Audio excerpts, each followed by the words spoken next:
What's going on, people? We are Tottenham TV, back in the studio, back from Lisbon finally, as we got screwed over by the worst airline in history in Wizz Air once again, but this time we actually won't be flying with them again. But anyway, we're here for Predict the Prem, another round of Premier League fixtures, -3 actually, because 3 fixtures have been postponed this weekend. I think it's Brighton, Palace, Man United against Leeds, and who's the other one? Chelsea, Liverpool. And Chelsea, Liverpool, that's it. So those 3 fixtures have been postponed this week. Sorry if we're a bit tired today, but we have absolute madness last night. A flight delayed till 3:30 in the morning back from Lisbon with a bunch of Spurs fans on the flight as well. So big up all you Spurs fans that we flew back with last night. We're all in the mill together. But let's get into the predictions, and let's start off with Aston Villa against Southampton. I've gone for 1-1 here. Sim's gone for 3-1 to Villa. Both teams actually should have their tails up a little bit. Villa in their last game getting a really good draw against Man City, albeit Man City really should have won that game comfortably. Southampton on the back of a defeat to Wolves, but previously to that they did beat Chelsea 2-1 at St Mary's. Aston Villa on the other side have been on terrible form apart from that result against Man City. I got a feeling it's going to be a draw in this one. I couldn't really pick a winner. Southampton have probably been the better side this season, but with that result that Villa had against Man City, they probably have a bit of confidence about them. Yeah, I think it's their first game since the City game. They're back at home. I think, look, they got quality players, Villa, so I think if they can click like occasionally, and I think at home to Southampton against a team who are not going to shut up shop, they're also going to try and win the game. So I should see it leave a lot of space for the likes of Coutinho to operate, and then Watkins and Danny Ings to try and find the spaces, and I think they will do, and they got the quality to punish Southampton. So I think with the confidence that they'll have after that City game, I've gone for them to win this one. Doesn't mean that I think Gerrard's turned the corner just yet, but I just think they'll probably get a win here.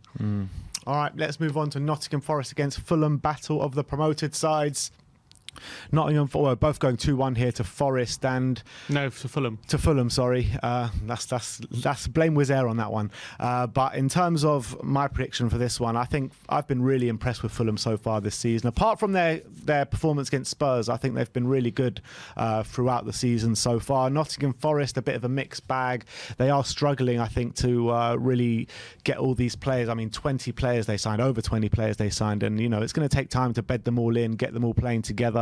But Fulham look like a more maybe complete side at the moment, a more comfortable side. So I've gone for Fulham to nick this one. Yeah, we shouldn't underestimate the impact Serge Aurier can make on Forest. But I think Fulham at the moment seem just a bit more structured. They seem a lot more settled right now as a side. Forest are a bit all over the place, and it's leading to a big sway in performances. 2-0 up against Bournemouth and losing 3-2, playing well for parts against us, then kind of crumbling near the end. You're not quite sure what you're going to get with Forest at the moment. I think the settled Marco Silva side, led by Mitrovic, who's in absolute fire at the moment. So I think they're going to nick it. Obviously, Forest being at home, they're going to try and win the game. So I do think that they'll get a goal, but I just think Fulham will be too strong. Yeah. Moving on to Wolves against Man City at Molineux. Both of us going for the exact same scoreline here again, with 3-1 to Man City this time. I mean, Wolves, a bit of an up and down start to the season. I don't think they've been as defensively solid as maybe they were last season, but I still think they're a very good side there in Wolves. But Man City, I think, are just going to be way too strong for them this weekend. And the last 2 times they've played at Molineux, Man City have put a minimum of 3 past them, 3-1 and 5-1. So I got a feeling it's going to go a bit of a similar way. Yeah, that's how I envisage it as well. I can't see anything but Man City. I think they'll have a bit of trouble with Wolves on the counter attacks. I think Wolves have good players who can exploit Man City, and they've done it before.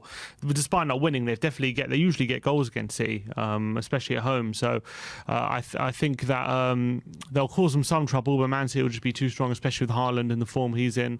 I envisage he's probably going to start again, and there's no stopping him at the moment. So as long as he's there, they're likely to break down the barriers that Wolves are going to put up. Yeah. Moving on to St James's Park, Newcastle against Bournemouth. Again, we've gone for the exact same scoreline here in 2-0 to Newcastle. And the way I look at this is that Newcastle, everyone's talking about what a good start to the season they've had, but they've actually had not 1 in 5 games. But they have had very tough fixtures. But I do envisage them getting back to winning ways this weekend for sure against the Bournemouth side, which I believe are going to go down this season. Yeah, and even though they're unbeaten under the new manager, Gary O'Neill, or winning a draw, I still don't see them having enough. I think they've rallied a bit, but they still haven't overly impressed me, even in this little couple of games unbeaten.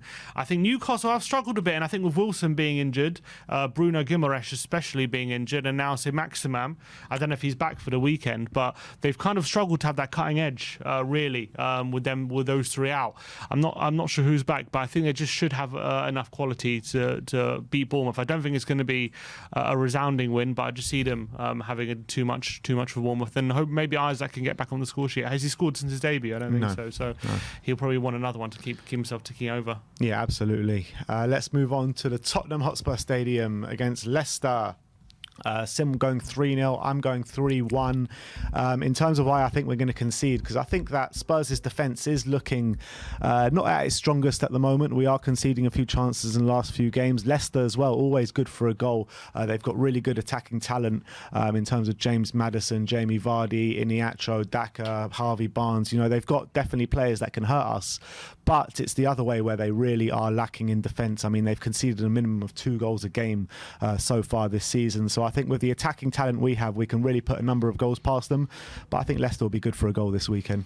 I think I'm going for a clean sheet. I think our defence, although we've had our struggles, I think by and large we're still defending fairly well. I think that Vardy is going to struggle to get space in behind, which he really likes, against a defence that we're going to clog up those spaces in behind. So I do struggle. If they're going to get any joy, it'll probably be with someone like Maddison. If we can shut him out, I can see us shutting out Leicester. And I think going back the other way, they're all at sea at the moment. And even if we play Son or drops or rest Son, whoever we play up front, I think we should have too much quality for their backline, which just doesn't look at all together right now. So that's why I've gone for 3-0. All right, let's move on to the Sunday games. A London derby at the Brentford Community Stadium against Arsenal. I've gone for 1-1 here. Sim's gone for 2-1 to Arsenal. And I think Brentford are a very strong team at home. They really are. Nice compact stadium with the fans behind them, really hard-working players. I think they'll make it really hard for Arsenal this weekend. Albeit Arsenal have had a really strong start to the season. Had their first loss last time out against Manchester United in the league. Yeah, they haven't played since.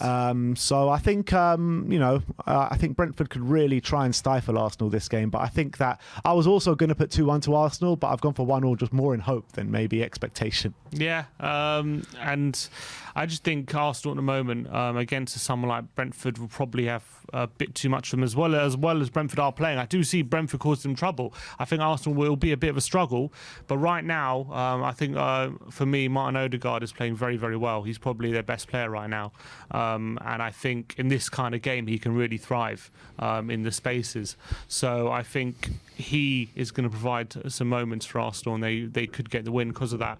And I don't know if they'll concede more than a goal, so that's why I've gone for 2-1, unfortunately. All right, let's move on to Everton against West Ham, which will be an interesting matchup at Goodison Park. Sim's gone for 1-1. I've gone for 1-0 to West Ham.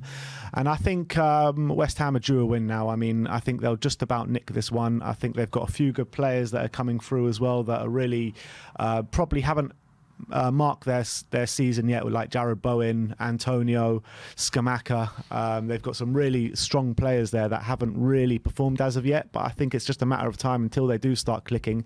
Everton, on the other hand, they're really actually being a hard tough nut to crack at the moment. Not really losing that many games, not really winning that many games either, but they are drawing a fair amount of games, so it might suggest that this would be a draw, but I just got a feeling West Ham are just going to nick it. Yeah, Moyes going back to his old stomping ground. But I think with Everton, having off the back of a draw in the Merseyside derby where they put a really spirited display in, I don't know if they'll have enough quality to win this game, because I just think going forward still they're really lacking. But I think with West Ham struggling at the moment, I can see them nicking a draw in this one, and I think it'll be a share of the spoils. And I don't think either team will be that disappointed with the draw, although it doesn't really help either team either. But I think I can see a draw happening in this one, 1-1. All right, now we move over to the Star Men. Let's see who we've gone for. Oh, and I have gone for Big H, Harry Kane. You've gone against Harry Kane. Leicester. Look, you've used your Haaland. I'm going to use my Kane, and we'll be even. Who have you gone for? Danny Ings. Danny Ings. All right, interesting stuff. stuff. Home to Southampton. I thought against his old club. If he does start, which I hope he does, I think he's one where he does seem to get a finish in these kind of games if he gets himself a yard. So he's a very good finisher. I think against his old club, it will be an extra bit of motivation. So I've gone for Danny Ings. Yeah, I mean, Harry Kane just loves a goal against Leicester as well. Yeah, he does. And against this Leicester defence, I can see him even getting a hat-trick this weekend. And as well, he's always good for an assist as well. So I think Harry Kane should get a few points. If Harry Kane does not get any points this weekend, I'll be very disappointed. Very disappointed. And now, having said that, now he's not even going to start. Yeah, Conte's talking about resting players in the press conference. He's going to start Richarlison up top. I wouldn't be surprised. I would, to be honest. But anyway, that is our Predict the Prem this week. I've gone for Harry Kane as Starman. Sim's gone for Danny Ings. Let me know in the comment section below what your predictions are and who your Starmen are this week. Like, subscribe and comment. And as always, come on you Spurs.